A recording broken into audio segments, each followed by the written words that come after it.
안녕하세요. 저는 딸둘 엄마이자 현재 열심히 구직활동을 하면서 뒤늦게야 돈을 벌어보겠다고 열심히 아르바이트 자리를 찾아다니고 있는 30대 후반 여자입니다.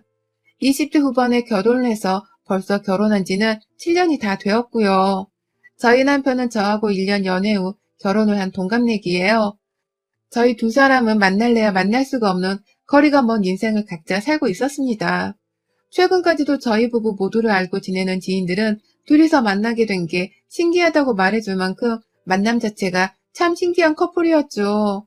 저는 어릴 적부터 경제적으로 아주 보통의 정말 지극히 보통인 가정에서 자랐습니다. 부모님 모두 살아계시고 또 건강하시고요.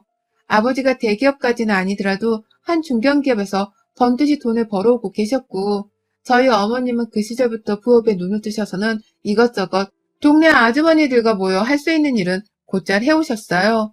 아버지 혼자 벌어오시는 돈으로도 저랑 남동생을 충분히 먹여 살 수 있었는데도 어머니는 나이 젊어 모아놓은 돈은 늙어서 효도를 한다며 최대한 많이 그리고 열심히 벌어서 저희 남매를 더 풍족하게 키우심과 동시에 노후 준비도 열심히 하셨던 것 같습니다. 제가 어릴 적에는 엄마가 왜 이리 돈 버는 것에 열을 올리실까 싶어서 이해가 잘 안 되긴 했지만 한두 살 더 먹어갈수록 알겠더라고요. 엄마 아버지가 저희 남매에게 해주는 모든 혜택들, 사소한 학원비부터 대학 등록금까지도 다 그렇게 벌고 모은 돈에서 나온 것이라는 것을 말이죠. 그래서 저도 어릴 적부터 경제적인 독립을 좀 더 빨리 꿈꿨던 것 같아요. 대학 등록금까지는 부모님께 손을 빌려서 들어갔지만 그 후 부모님을 따라서 저도 아르바이트를 굉장히 열심히 했고 부모님이 필요 없다고 하여 용돈을 드리진 않았지만 저 혼자 쓸 일이 있을까 싶어서 통장에 차곡차곡 모아뒀네요. 그리곤 이렇게 사는 제 인생을 나름 즐겼어요. 열심히 산다는 것에 사는 의미를 두면서 그냥 이유 없이 만족해 했던 것 같습니다. 일찍부터 돈의 중요성을 깨우쳐 주신 엄마가 감사했고 또 우두커니 가장의 자리를 지켜주신 아버지께도 참 감사했죠. 사고 한번 안 치고 건강하고 밝게 자라준 남동생한테도 고마운 것이 많았고요. 전 이렇게 딱 정말로 보통이고 지극히 평범한 가정에서 나고 자랐습니다. 우리 가족이 누군가에게 감히 비판 그리고 비난의 대상이 될 것이라곤 전혀 상상을 하지 못했어요. 저희 남편은 집안 자체가 정말 오래도록 부유하고 또 넘치도록 돈이 많은 집이었습니다.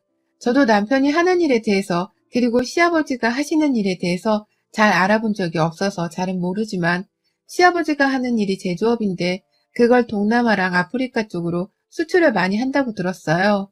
당연히 저희 남편은 시아버지 하는 공장으로 출퇴근을 하며 거기서 임원직이라는 높은 직급을 맡고 있었고 저랑 결혼을 한 당시에도 이미 회사의 임원으로 불리는 사람이었습니다. 저는 주변에 누가 큰 공장을 하나 소유하고 있다거나 그래서 월수입이 막 몇백억씩 되는 그런 부유한 집안의 사람들을 잘 알지 못했어요. 주변에 인맥 자체가 없기도 했고요. 제게는 남편의 집안 조건 자체가 재벌과도 같은 존재였기 때문에 제가 살면서 제 인생의 재벌과 혼사를 맺고서 살게 될 것이라고는 감히 상상을 못했습니다. 그 정도로 남편의 집안은 저와 제 가족들에게도 정말 부담스러울 정도로 돈이 많은 집안이었어요.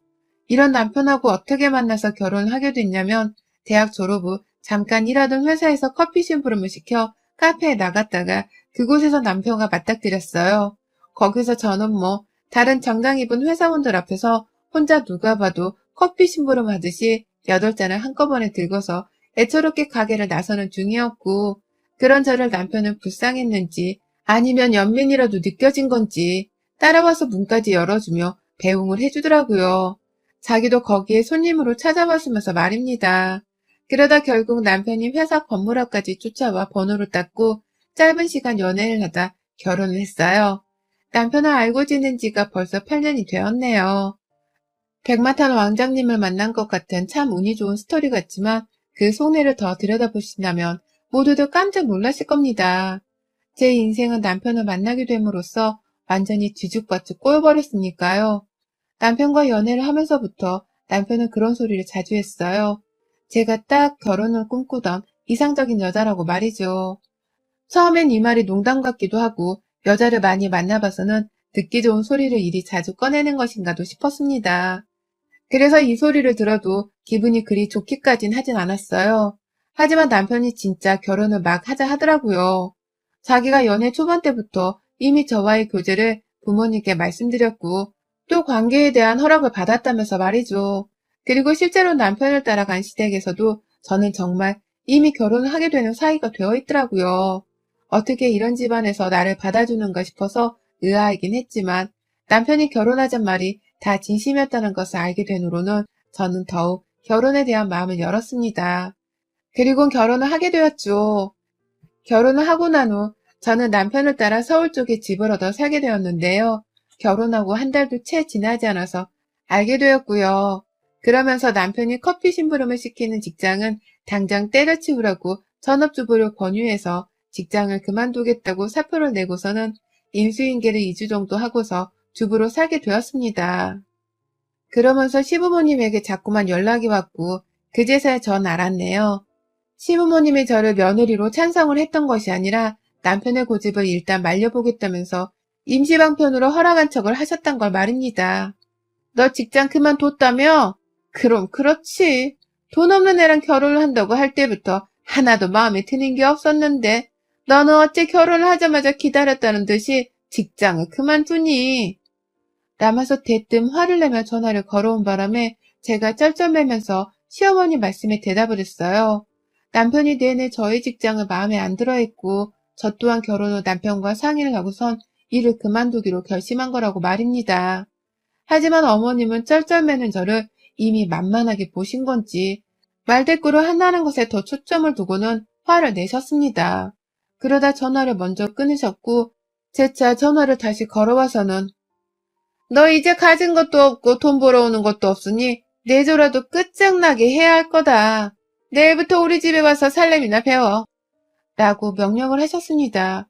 도대체 내가 직장을 그만둔 건 어디서 아신 건가 싶었는데 퇴근하고 집에 온 남편한테 슬쩍 물어보니 자기가 어머니한테 말씀을 드렸다 하더라고요. 그러면서 엄마가 너 쉰다고 엄청 좋아하셨어. 너 이제 고생하지 말고 집에서 편히 쉬라고도 했고 라고 하더라고요. 그때 저는 파악을 했죠. 어머님이 당신 아들 앞에서는 저를 무척 좋아라 하는 척을 하면서 제 앞에서는 갖은 화를 내며 무시를 하고 계시다는 걸요. 그 다음날 저는 바로 시어머님 말씀을 따라서 시댁을 갔고 거기서 어머님이 살림을 가르친다는 명목으로 시키시는 모든 시댁의 집안일들을 혼자 떠맡아서 해야 했습니다. 결혼 1년 차는 쭉 가정부 아주머님이 계셨음에도 불구하고 제가 더 가진 일들을 해야 했어요. 오죽했으면 제가 이 집안의 며느리인데 가정부 아주머니까지 저한테 잔소리를 하실 정도로 제가 모진 취급을 당했다니까요. 멀쩡한 세탁기를 놔두고서 손빨래로 시댁에서 나오는 속옷에 양말도 빨았고요. 입맛은 또 어찌나 까다로우신지 유기농으로 된 야채들을 장봐야 하는 거 물론이고 고기도 최상급 한우로다가만 준비를 해서는 며느리인 제가 직접 장을 보고 재료 손질까지 해야 했습니다. 그렇게 점심과 저녁을 미리 차려드리면 시어머니는 꼭 제 요리를 가지고 가정 품평을 다 하시면서 잔소리를 하셨고요. 그 말 끝에는 꼭 네가 없는 집에서 차려놓으니 좋은 재료들을 잘 사지도 못하는 거 아니겠니? 좋은 재료를 샀다 하더라도 이 좋은 음식의 맛을 살려낼 줄도 모르고 말이야. 없는 집에서 태어난 네가 죄인이지 음식이 무슨 죄겠니? 내가 널 가르쳐야 할 게 한둘이 아니구나. 넌 니네 부모님께 감사해야 해. 내가 너 같은 애들을 언제 또 보겠니? 나니까 이 정도 아량을 베풀면서 너한테 가르쳐주기라도 하는 거지. 라면서 저희 집안을 무시하는 발언을 한동안 해대셨어요. 일절을 시작하며 사절까지는 기본이었고 내내 제가 없이 자라서 할 줄 아는 것도 없고 비싼 것들을 다루지도 못한다며 무시를 하는 일괄적인 말씀이었죠. 저로서는 너무 자존심도 상하고 이걸 우리 부모님이 알게 된다면 얼마나 마음이 아프실까 싶어서 정말 상처였습니다. 하지만 시어머니는 절대로 자신의 태도를 고피를 하지 않았고 저를 무시하는 건 시아버지도 마찬가지셨어요. 기껏 저녁을 차려놨다고 하니 같이 먹자는 말은 한마디도 먼저 하질 않으신 채 넌 집에 가봐라 라고 하면서 저를 안 보겠다며 쫓아내기만 급급하셨고요. 시어머니가 조금이라도 저희 집안에 대해서 없는 집안, 혹은 가난한 집이라고 평가를 하실 때에 옆에서 공감을 한다는 듯이 괜히 고개를 끄덕인 적도 많았습니다. 전 분명히 봤었네요. 그 평온하고 인자한 얼굴 속에 가려진 사돈을 비하하고 무시하는 돈 많은 인간들의 비겁한 마음 심보를 말입니다. 그 후로 시어머니는 잘 다니던 가정부 아주머니로 해고하셨고 완전히 저한테 시집살이를 강요하면서 거의 일주일에 5번을 시댁으로 매일 불러들이셨어요. 잠깐 살림을 가르쳐주는 줄 알았더니만 저는 졸지에 매번 남편이 출근을 했을 때마다 시댁으로 불려가야 했고 거기서 가정부로 살았어요. 그러다가 제가 임신을 하게 되면서 그리고 남편이 시아버지께 졸라서 출산 직전 육아휴직 3개월을 쓰게 되면서부터는 시어머니가 저의 시댁으로 부르지 않으셨고요. 저도 모처럼 휴식다운 휴식을 취하면서 남편과 일상을 살아갈 수 있었습니다. 남편에게 그냥 이대로 쭉 육아휴직을 쓰면 안 되냐고 물어보기도 했고 제가 다시 밖에 나가서 취업을 하는 건 어떠냐면서 제안을 해보기도 했어요. 시어머니가 매일 부르는 게 좀 힘들다고도 말을 해봤고요. 하지만 딱히 달라질 것은 없었습니다. 남편은 마치 그것이 시어머니가 며느리를 대하는 당연한 자세가 아니겠냐는 식으로 말을 했고 저를 다 이해해주지 못했는지라 저는 출산을 하고서 다시 시어머니가 부르면 부르는 대로 시댁을 가야만 했죠. 다행히 제가 아이를 낳게 되면서는 애를 키워야 해서 시어머니가 불러도 핑계를 댈 수 있는 것들이 좀 있었습니다. 그럼에도 제 딸이 보고 싶다고 주말에까지 불러내시는 일들이 그만큼 많아졌는지라 저는 꼼짝없이 결혼하고서 6년 가까이를 거의 매일같이 시부모님을 뵙고 살았습니다. 저를 낳아주신 제 친정 부모님도 그것보다 훨씬 못 미치는 횟수로 만나왔는데 제 부모님은 무시하고 집안에 돈이 없다 깔보는 시부모님은 참 잘도 만나왔죠. 저 개인적으로도 많이 괴로운 일이었고 그래서 저는 일부러라도 병적으로 친정 부모님과의 전화통화를 참 자주 하곤 했답니다. 차마 찾아뵙고 싶어도 고생하고 사는 제 모습을 보여드렸다가 눈물이 왈칵 나올 것 같아서 보러 가지는 못하고 말이죠. 그러다 올 초부터 이런 제 일상에 아주 큰 변화들이 생겨났어요. 저한테 직접적으로 말해주는 사람 하나 없어서 저도 얼마 전에야 눈치를 챘는데 되돌아 생각해보니 엄청난 일들이 작년부터 찾아왔더라고요. 작년에 코로나가 터지고 나서부터는 시아버지를 뵙기가 정말 힘들었습니다. 시댁에 가도 시어머니 혼자서만 매번 계셨고 어머님은 코로나 때문에 나가지 말라고 하는데도 매번 백화점을 가서는 쇼핑을 많이 해오곤 했죠. 그런데 어느 순간부터는 저희 남편도 일이 엄청 바빠진 건지 회사에서 도통 퇴근을 할 생각을 안 하더라고요. 그러니 시어머니는 팔자 좋은 소리나 해대면서 네 남편이랑 시아버지가 얼마나 열심히 일하는지 너도 봤지? 네 시댁이 돈 많다고 거지 근성을 발동해서는 엄한 곳에다가 돈 쓰고 그러면 안 된다. 알았지? 니네 부모님이 어떻게 돈 벌고 모아서 여태 열악한지는 모르겠지만 네 부모가 한 것처럼 하면 살다가는 너도 우리 아들을 딱 그 모양 그 꼴로 만들어 버릴지 모르는 거니까 늘 조심해라. 라며 제게 훈계를 하셨고요. 너무나 알뜰하고 열심히 잘 살아오신 우리 부모님처럼 살지 말라는 말을 하시는데 아휴 얼마나 그 표정이 얄밉던지 모릅니다. 저를 무시하고 열악하다 칭하며 비웃는 그 모습이 말이죠. 그런데 그러던 저희 어머님이 한순간에 변하셨어요. 갑자기 저를 찾지도 않으시더니만 일주일 정도를 그냥 혼자 잠수를 타버리더라고요. 그러는 찰나에 남편을 통해 아주 충격적인 얘기를 전해 들었습니다. 바로 시아버지의 회사에 부도가 났다는 사실이었습니다. 수출로 먹고 살던 회사였고 이미 오래전부터 회사 운영이 기울어져 가고 있었다고 하더라고요. 진작에 망해도 이상할 것이 없던 회사였는데 그걸 멱살 잡고 끌고 오다가 코로나가 터지게 되면서 회사가 완전히 망가져버린 것이었습니다. 말로만 듣던 부도라는 게 저희 집안에 일어나게 될 줄이야. 상황이 그런 와중이었는데도 시어머니는 재벌집 사모임 마냥 백화점을 들락거리면서 쇼핑을 하고 저를 불러대서는 우리 집안이 열악하네 어쩌네 하면서 잔소리를 해대더라고요. 부도 사실에 대해서 몰랐던 건지 얼마 전까지만 하더라도 아주 기세등등 쇼핑을 잘도 하셨고요. 아무래도 일주일간 시어머니가 저를 부르지도 않고 오지 말라고 잠수를 타버렸던 게 다 집안에 부도가 났다는 사실을 그제서야 접하고서는 충격을 받아서 혼자 멘붕에 빠져있다 연락을 못한 듯 했어요. 그러고 나니 저는 내 남편이 부도가 났다는 사실과 더불어 시어머니의 충격이 그대로 저한테까지 전해지는 기분이었죠.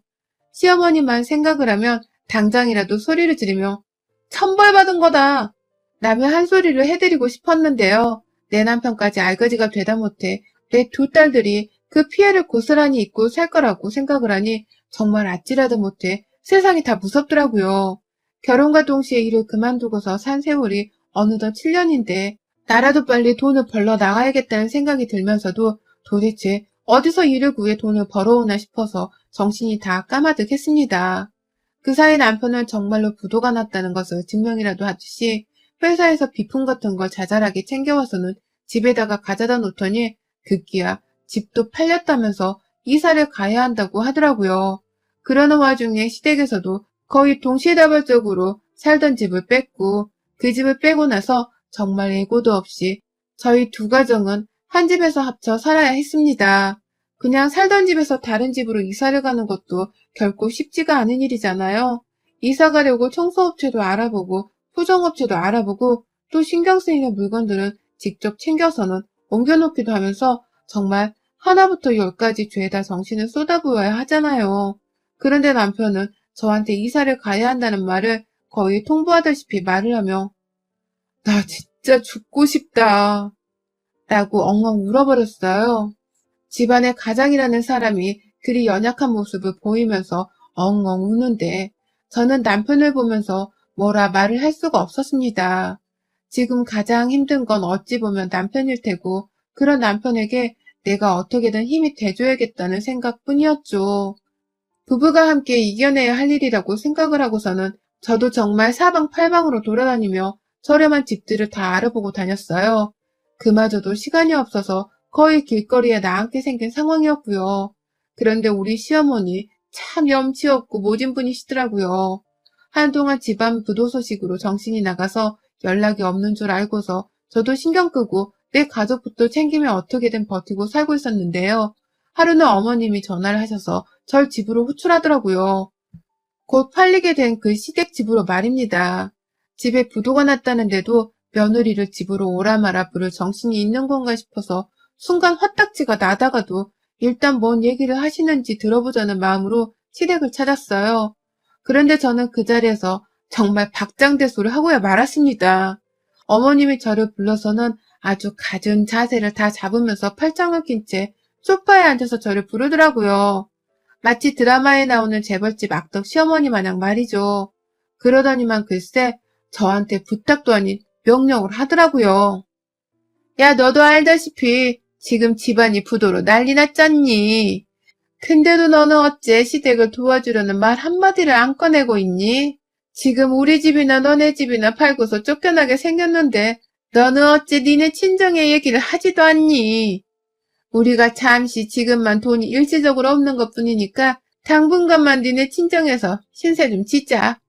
니네 시아버지가 다시 집안 일으켜 세우시면 그때 이 집도 다시 찾아올 거고 니들 사는 집도 다시 사줄 테니까 니네 친정 부모한테 말해서 우리 방 2개 좀 빼놓으시라고 해.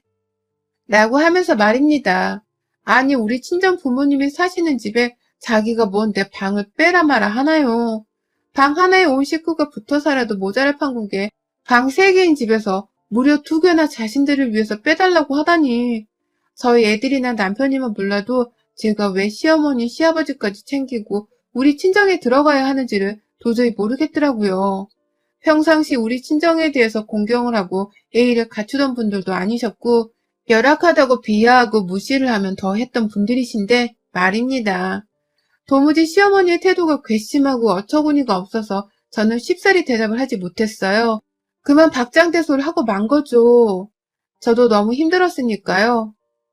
어머님, 아직도 사태 파악이 안 되세요? 회사가 아주 오래전부터 경영난에 시달렸다고 하던데 어머님은 안주인이나 되셔서 그런 것도 하나 알아채지도 못하고 내내 백화점으로 쇼핑하러 다니고 저희 집 없다고 무시하고 사셨잖아요. 그런데도 지금 이 상황에서 우리 친정에 방 빼달라고 명령할 정신이 있으세요? 스스로 부끄럽고 염치 없다 생각되지 않으세요? 라고 하면서 저는 웃었다가 화냈다가 머리를 쥐어 싸맸다가 하면서 아주 정신없이 시어머니를 비난했어요. 그간 우리 집이 열악하고 부모님이 돈을 제대로 굴리지 못해 그러고 사는 거라며 무시한 걸 잊었냐면서 아주 제 머릿속에 떠오르는 시어머니의 막말들을 아주 또박또박 기억해내서는 뱉어냈습니다. 그때 그랬으면서 이제 와서 왜 우리 친정 부모님 집에서 피해를 끼치려 하냐고 말이죠. 그러니 시어머니도 처음에는 너 이제 와서 우리 집에 돈 없다고 나 무시하는 거야? 이제야 본색을 드러내는 거냐? 라면서 일방적으로 제게 매정하다고 탓을 하시더라고요. 제가 망한 시댁을 우습게 보기 시작했다면서 혼자 분하다고 가슴을 쳐대기까지 하셨어요. 그러다가 제가 그만 좀 하세요. 친정에 가더라도 내 남편이랑 내 새끼들만 끌고 갈 거니까 어머님 아버님 앞날은 알아서 챙기시라고요. 그렇게 7년이 되는 시간 동안 괴롭히고 못살게 굴면서 제 가슴에 칼만 꽂아대더니 이제 와서 우리 친정에 도움을 주라니. 뭐 이런 개 같은 짓구성이 다 했어?